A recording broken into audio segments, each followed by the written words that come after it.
नमस्कार दोस्तों, स्वागत है आपके यूट्यूब चैनल में। दोस्तों आज इस वीडियो के अंदर बात करने वाले हैं 75 हिंदी साहित्य के मोस्ट क्वेश्चनों से संबंधित, जो UGC NET, JRF, TGT, PGT, KVS, first grade, second grade, TET या कोई भी शिक्षक भर्ती परीक्षा होती है तो हिंदी साहित्य से अक्सर क्वेश्चन पूछे जाते हैं। तो दोस्तों वीडियो पसंद आए तो लाइक बटन को जरूर दबाएं और हिंदी साहित्य के वीडियो प्राप्त करना चाहते हो तो चैनल को सब्सक्राइब करें और साथ में घंटी के निशान को जरूर दबाएं ताकि आने वाले हर वीडियो का नोटिफिकेशन आपको सबसे पहले प्राप्त हो सके। जी हाँ दोस्तों, पहला क्वेश्चन है जो भाषा से संबंधित है। भारतीय आर्य भाषा परिवार की भाषाओं का मूल स्रोत कौन सी भाषा थी? इसका राइट आंसर होगा वैदिक संस्कृति। दूसरा क्वेश्चन है तमिल, तेलंग, कन्नड़ और मलयालम भाषा किस भाषा परिवार से संबंधित है? तो इसका सही उत्तर होगा 3 नंबर, द्रविड़ परिवार से। तीसरा क्वेश्चन है भाषा का मूल रूप कौन सा है? तो भाषा का जो मूल रूप है वो मौखिक रूप कहलाता है। चौथा क्वेश्चन होगा खड़ी बोली हिंदी का साहित्यिक रूप किस शताब्दी में विकसित हुआ था? 19वीं शताब्दी में। पांचवा क्वेश्चन है हिंदी को भारतीय संविधान में संघ की राजभाषा के रूप में कब मान्यता मिली थी? तो 14 सितंबर सन 1949 में। अगला क्वेश्चन है आचार्य महावीर प्रसाद द्विवेदी ने किस पत्रिका के माध्यम से खड़ी बोली हिंदी को परिष्कृत और परिमार्जित करने में महत्वपूर्ण भूमिका निभाई थी? तो इसका राइट आंसर होगा सरस्वती पत्रिका।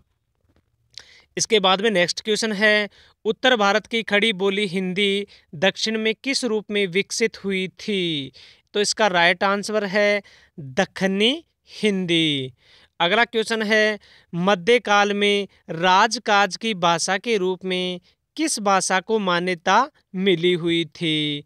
तो सही उत्तर हो जाएगा मध्यकाल में जो राजकाज की भाषा है वो फारसी भाषा थी। अगला क्वेश्चन है संविधान के किस अनुच्छेद के अनुसार संघ की राजभाषा हिंदी और लिपि देवनागरी होगी? तो इसका सही उत्तर होगा अनुच्छेद 343 के अनुसार। नेक्स्ट क्वेश्चन है ब्रजभाषा और अवधी किस काल की काव्य भाषाएं थी? ब्रजभाषा और अवधी है वो मध्यकाल की काव्य की भाषाएं थी। अगला क्वेश्चन है हिंदी की बोलियों को कितने वर्गों में रखा जाता है? तो हिंदी की बोलियों को 5 वर्गों में रखा जाता है। नेक्स्ट क्वेश्चन है बुंदेली और कन्नौजी बोली हिंदी के किस उपभाषा वर्ग की बोलियां हैं? तो इसका राइट आंसर हो जाएगा पश्चिमी हिंदी की। नेक्स्ट क्वेश्चन है आधुनिक भारतीय आर्य भाषा का विकास किससे हुआ था? तो आधुनिक भारतीय आर्य भाषा का जो विकास है वो अभ्रंश से हुआ था। भोजपुरी मूलतः किस प्रदेश की बोली है? तो भोजपुरी है वो बिहार की प्रमुख बोली है। अगला है मानक हिंदी का विकास किस बोली से हुआ था? तो मानक हिंदी का जो विकास है वो खड़ी बोली हिंदी से हुआ था। नेक्स्ट क्वेश्चन है भाषा के संदर्भ में अशुद्ध तथ्य कौन सा है? तो भाषा के संबंध में अशुद्ध तथ्य है भाषा सामाजिक वस्तु नहीं होती। नेक्स्ट क्वेश्चन है लिपि के विकास क्रम में पहली लिपि कौन सी है? तो भाषा के विकास क्रम में जो पहली लिपि है वो चित्र लिपि है। अगला क्वेश्चन है इंपॉर्टेंट क्वेश्चन है, अक्सर नेट जेआरएफ में पूछा जाता है मिथिल कोकिला किसे कहा जाता है? तो विद्यापति को मिथिल कोकिला के नाम से भी जाना जाता है। नेक्स्ट क्वेश्चन है कर्षण काव्य की अपार संपदा किस भाषा में है? तो कर्षण काव्य की जो अपार संपदा है वो ब्रज भाषा में देखने को मिलती है। नेक्स्ट क्वेश्चन है ब्रज भाषा, खड़ी बोली, हरियाणवी, बुंदेली और कन्नौजी बोलियां हिंदी की बोलियों के किस वर्ग में रखी गई है? तो इसका सही उत्तर होगा 2 नंबर, पश्चिमी हिंदी। इसके बाद में नेक्स्ट क्वेश्चन है मुगल काल में हिंदी भाषा पर प्रभाव डालने वाली भाषा कौन सी थी? तो मुगल काल में हिंदी भाषा पर जो प्रभाव डालने वाली भाषा थी वो फारसी भाषा थी। नेक्स्ट है, इन लिपियों में से कौन सी लिपि पहले उर्दू लिपि की भांति दाईं से बाईं ओर लिखी जाती थी? तो इसका सही उत्तर होगा खरोष्टी लिपि। नेक्स्ट क्वेश्चन है, देवनागरी लिपि में हिंदी के अतिरिक्त और कौन सी भाषा लिखी जाती है? तो देवनागरी लिपि में हिंदी के अतिरिक्त मराठी भाषा लिखी जाती है। अगला क्वेश्चन है, मेवाती और हाड़ौती बोलियां हिंदी में किस वर्ग की बोलियां हैं? तो मेवाती और हाड़ौती हिंदी में राजस्थानी वर्ग की बोलियां हैं। नेक्स्ट क्वेश्चन है, अधिकतर भारतीय भाषाओं की लिपियों का विकास किस प्राचीन लिपि से हुआ था? तो इसका सही उत्तर हो जाएगा ब्राह्मी लिपि। नेक्स्ट क्वेश्चन है, इनमें से हिंदीतर भाषी राज्य कौन सा है? तो इसका सही उत्तर होगा 4 नंबर, महाराष्ट्र है वो हिंदीतर भाषी राज्य है। नेक्स्ट क्वेश्चन है, संविधान के अनुच्छेद 343 2 के अनुसार संघ सरकार के कार्यों में अंग्रेजी का प्रयोग जारी रखने की व्यवस्था कब तक के लिए की गई थी? तो इसका सही उत्तर होगा 25 जनवरी 1964 तक।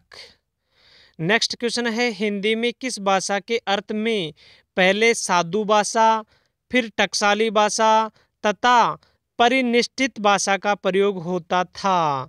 तो इसका सही उत्तर हो जाएगा मानक भाषा के रूप में। अगला क्वेश्चन है, निम्नलिखित काव्य पंक्तियां किस कवि की है? तो ये पंक्तियां हैं, जाम रस कछु होत है फड़त ताही सब कोई, बात अनूठी चाहिए भाषा काऊ होय। तो ये प्रसिद्ध पंक्तियां भारतेंदु हरिश्चंद्र जी की हैं। नेक्स्ट क्वेश्चन है, हिंदी खड़ी बोली गद्य के विकास में किस साहित्यकार ने महत्वपूर्ण भूमिका निभाई थी? तो हिंदी खड़ी बोली गद्य के विकास में सद्दल मिश्र ने साहित्यकार के रूप में महत्वपूर्ण भूमिका निभाई थी। नेक्स्ट क्वेश्चन है, पाणिनि ने किस ग्रंथ के द्वारा भाषा को एक रूपता देने का प्रयास किया था? तो पाणिनि ने अष्टाध्यायी के रूप में भाषा को एक रूपता देने का प्रयास किया था। नेक्स्ट क्वेश्चन है, पुरानी हिंदी को किस भाषा का समानार्थक माना गया है? तो पुरानी हिंदी को अपभ्रंश के समानार्थक के रूप में माना गया है। नेक्स्ट क्वेश्चन है, पश्चिमी हिंदी का उद्भव किस अपभ्रंश से हुआ था? तो पश्चिमी हिंदी का जो उद्भव है वो शौरसेनी अपभ्रंश से हुआ था। नेक्स्ट क्वेश्चन है, पूर्वी हिंदी की बोलियां अपभ्रंश के किस रूप में विकसित हुई थी? तो पूर्वी हिंदी की जो बोलियां हैं वो अर्धमागधी अपभ्रंश के रूप में विकसित हुई थी। नेक्स्ट क्वेश्चन है, भाषा विज्ञान के किस खंड में पद से वाक्य बनाने की प्रक्रिया का वर्णनात्मक, तुलनात्मक तथा ऐतिहासिक दृष्टि से अध्ययन होता है? इसका सही उत्तर होगा वाक्य विज्ञान। नेक्स्ट क्वेश्चन है, पाली प्राकृत भाषाएं किससे विकसित हुई थी? तो पाली प्राकृत भाषाएं हैं वो वैदिक संस्कृति से विकसित हुई थी। नेक्स्ट क्वेश्चन है, भाषा के संदर्भ में महात्मा गांधी ने किसका समर्थन किया था? तो भाषा के संदर्भ में महात्मा गांधी ने हिंदुस्तानी का समर्थन किया था। नेक्स्ट क्वेश्चन है, खड़ी बोली का दूसरा नाम क्या है? तो खड़ी बोली का जो दूसरा नाम है वो कोरवी है। अगला क्वेश्चन है, अवधी बोली का केंद्र स्थान क्या है? तो अवधी बोली का जो केंद्र स्थान है वो अयोध्या बताया गया है। अगला क्वेश्चन है, खड़ी बोली का प्रयोग साहित्यिक हिंदी खड़ी बोली के अर्थ अतिरिक्त किस अर्थ में होता है? इसका राइट आंसर हो जाएगा दिल्ली मेरठ के आसपास की लोक बोली के अर्थ के रूप में। अगला क्वेश्चन है, अपभ्रंश को पुरानी हिंदी कहने वाले प्रथम लेखक कौन थे? तो अपभ्रंश को पुरानी हिंदी कहने वाले थे वो चंद्रधर शर्मा गुलेरी थे, जिन्होंने अपने जीवन में 3 ही कहानियाँ लिखी थी, सुखमय जीवन, बुद्ध का कांटा और उसने कहा था। उसने कहा था कहानी है वो सन 1915 में लिखी गई थी, जो प्रथम विश्व युद्ध के ऊपर लिखी गई थी। नेक्स्ट क्वेश्चन है, अपभ्रंश के प्रथम महाकवि कौन थे? तो अपभ्रंश का प्रथम महाकवि है वो स्वयंभू को कहा जाता है। अगला क्वेश्चन है, राजभाषा अधिनियम कब पारित किया गया था? तो राजभाषा जो अधिनियम है वो सन 1963 में पारित किया गया था। नेक्स्ट क्वेश्चन है, राजभाषा अधिनियम में संशोधन कब हुआ था? तो राजभाषा अधिनियम में जो संशोधन है 1967 में हुआ था। नेक्स्ट क्वेश्चन है, सन 1955 में राष्ट्रपति ने जिस राजभाषा आयोग की नियुक्ति की उसमें कितने सदस्य थे? तो उसमें 21 सदस्य थे। नेक्स्ट क्वेश्चन है, हिंदी हिंदुस्तानी के भाषा संबंधी विवाद में किसके नेतृत्व में हिंदी की विजय हुई थी? तो इसका सही उत्तर हो जाएगा 3 नंबर, पुरुषोत्तम दास टंडन। अगला क्वेश्चन है, पंडित किशोरीदास वाजपेयी ने 19वीं शताब्दी के पूर्वार्ध को किस युग के नाम से अभिहित किया गया है? तो इसका सही उत्तर होगा लाल युग के नाम से अभिहित किया है। अगला क्वेश्चन है, किस शताब्दी को हिंदी का प्रचार युग भी कहा जाता है? तो 19वीं शताब्दी को हिंदी साहित्य का प्रचार युग भी कहा जाता है। नेक्स्ट क्वेश्चन है, मंडियावली का संबंध किससे है? तो मंडियावली का जो संबंध है वो पहाड़ी से है। अगला क्वेश्चन है, पूर्वी हिंदी के अंतर्गत कौन सी बोली आती है? तो पूर्वी हिंदी के जो अंतर्गत है वो इसका जो सही उत्तर हो जाएगा पूर्वी हिंदी के अंतर्गत कौन सी बोली आती है? तो पूर्वी हिंदी के अंतर अवधि बोली है वो आती है। नेक्स्ट क्वेश्चन है, हिंदी साहित्य के इतिहास से संबंधित है। हिंदी साहित्य के इतिहास का प्रथम लेखक कौन है? तो हिंदी साहित्य के इतिहास का जो प्रथम लेखक है वो गारसाद ताशी को माना जाता है। नेक्स्ट क्वेश्चन है, काशी नागरी परिचारिणी सभा द्वारा हिंदी साहित्य का वृहद इतिहास कितने खंडों में प्रकाशित किया गया है? तो इसका सही उत्तर होगा 4 नंबर, ये 18 खंडों में प्रकाशित किया गया है, लेकिन आरपीसी इसके अंदर जो सही उत्तर है वो 16 ही मानती है। नेक्स्ट क्वेश्चन है, हिंदी साहित्य की भूमिका ग्रंथ का लेखक कौन है? तो इसका सही उत्तर हो जाएगा हिंदी साहित्य भूमिका ग्रंथ का जो लेखक है वो आचार्य हजारी प्रसाद द्विवेदी को माना जाता है। नेक्स्ट क्वेश्चन है, हिंदी साहित्य के इतिहास लेखन की परंपरा में मिश्र बंधुओं ने किस ग्रंथ द्वारा अपना महत्वपूर्ण योगदान किया था? तो इसका सही उत्तर हो जाएगा मिश्र बंधु विनोद। नेक्स्ट क्वेश्चन है, हिंदी साहित्य के इतिहास लेखन से पूर्व किस प्रसिद्ध ग्रंथ में हिंदी के विभिन्न कवियों के जीवन व्रत और कृतियों का परिचय मिलता है? तो दोस्तों इसका सही उत्तर हो जाएगा 84 वैष्णवन की वार्ता में। नेक्स्ट क्वेश्चन है, आचार्य रामचंद्र शुक्ल का इतिहास ग्रंथ हिंदी साहित्य का इतिहास स्वतंत्र पुस्तक के रूप में किस रूप में प्रकाशित हुआ था? तो इसका सही उत्तर है हिंदी शब्द सागर की भूमिका। नेक्स्ट क्वेश्चन है, the modern vernacular literature of Hindustan का लेखक कौन है? तो इसका लेखक है वो जॉर्ज ग्रियर्सन है। नेक्स्ट क्वेश्चन है, हिंदी साहित्य इतिहास की परंपरा में सर्वोच्च स्थान किस लेखक को मिला था?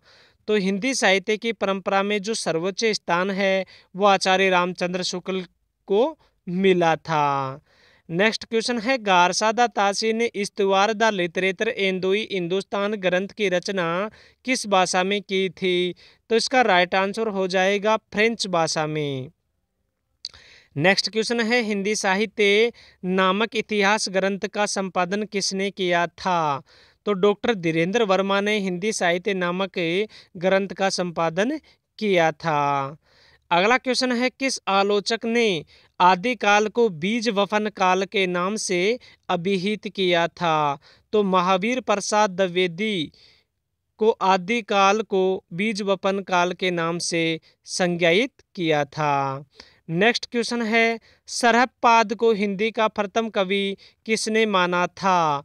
तो सरहपाद को हिंदी का प्रथम कवि है वो राहुल शंकरत्यायन ने माना था। राहुल शंकरत्यायन का जो वास्तविक नाम है वो केदार पांडे था।